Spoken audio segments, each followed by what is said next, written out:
Hello అందరికీ. ఈరోజు recipe గోంగూర పచ్చడి చూద్దాం.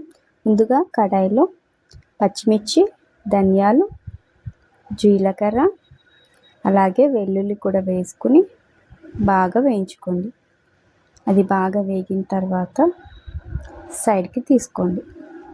తర్వాత అదే కడాయిలో గోంగూర వేసి బాగా వేయించుకోండి.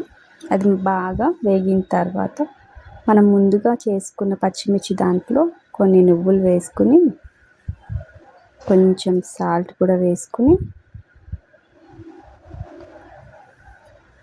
పౌడర్ చేసుకోవాలి.